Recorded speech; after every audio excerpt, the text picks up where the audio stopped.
राधे राधे भक्तों, भगवत गीता के दूसरे अध्याय से गीता का सार आपके सामने प्रस्तुत करने जा रही हूँ, तो आप इसे ध्यानपूर्वक सुने। श्लोक 20 में बताया गया है भक्तों, आत्मा के लिए किसी भी काल में न तो जन्म है न मृत्यु, वह न तो कभी जन्मा है न जन्म लेता है और न जन्म लेगा। वह अजन्मा है, नित्य है, शाश्वत है तथा पुरातन है। शरीर के मारे जाने पर वह मारा नहीं जाता। गुणात्मक दृष्टि से परमात्मा का अंश परम से अभिन्न है। वह शरीर की भांति विकारी नहीं है। कभी कभी आत्मा को अस्थायी या कुटस्थ्य कहा जाता है। शरीर में 6 प्रकार के रूपांतरण होते हैं। वह माता के गर्भ में जन्म लेता है, कुछ काल तक रहता है, बढ़ता है, कुछ परिणाम उत्पन्न करता है, धीरे धीरे वह क्षीण हो जाता है और अंत में समाप्त हो जाता है। किंतु आत्मा में ऐसे परिवर्तन नहीं होते। आत्मा अजन्मा है, किंतु चूंकि वह भौतिक शरीर धारण करता है, अतः शरीर जन्म लेता है। आत्मा न तो जन्म लेता है न मरता है। जिसका जन्म होता है उसकी मृत्यु होती है, और चूंकि आत्मा जन्म नहीं लेता, अतः उसका न तो भूत है न वर्तमान है या भविष्य। वह नित्य, शाश्वत तथा सनातन है, अर्थात उसने जन्म लेने का कोई इतिहास नहीं है।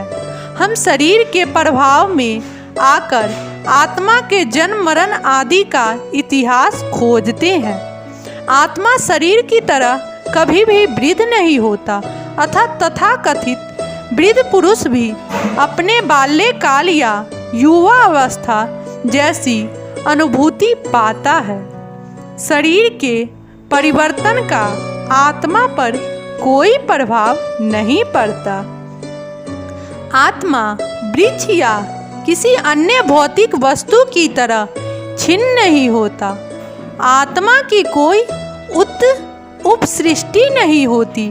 शरीर उपसृष्टि संताने में है और वे वैशिष्ट आत्माएं हैं, और शरीर के कारण वे किसी न किसी की संतानें प्रतीत होती है। शरीर की वृद्धि आत्मा की उपस्थिति के कारण होती है, किंतु आत्मा के न तो कोई उपवृद्धि है न ही उसमें कोई परिवर्तन होता है। अतः आत्मा शरीर के 6 प्रकार के परिवर्तन से मुक्त है।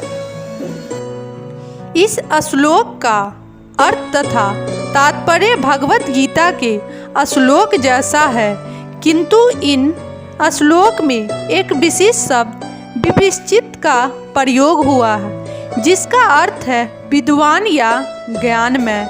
आत्मा ज्ञान से या चेतना से सदैव पूर्ण रहता है, अतः चेतना ही आत्मा का लक्षण है। यदि कोई हृदयस्थ आत्मा को नहीं खोज पाता, तब भी वह आत्मा की उपस्थिति को चेतना की उपस्थिति से जान सकता है।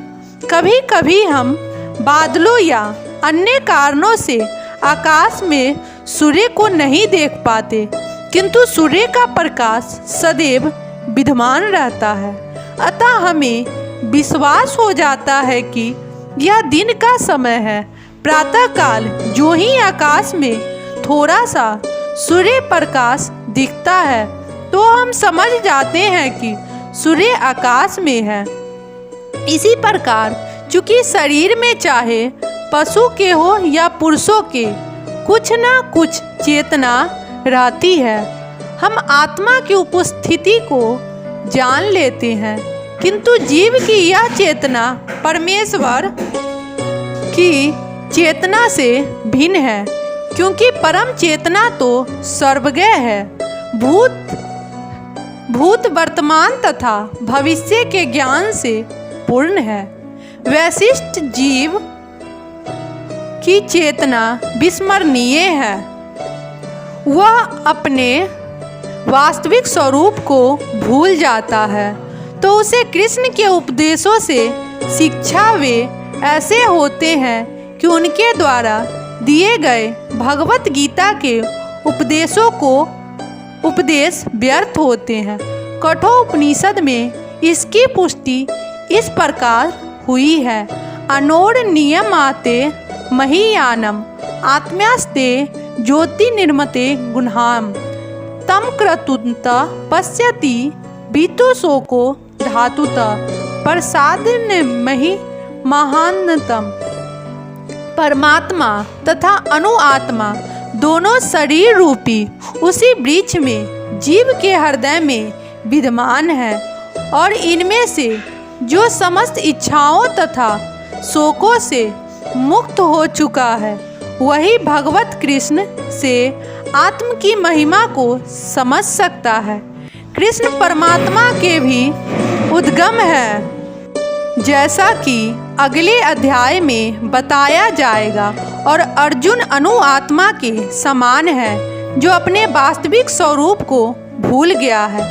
अतः उसे कृष्ण द्वारा उनके परमाणविक प्रतिनिधि द्वारा गुरु द्वारा प्रबोधित किए जाने की आवश्यकता है। राधे राधे भक्तों।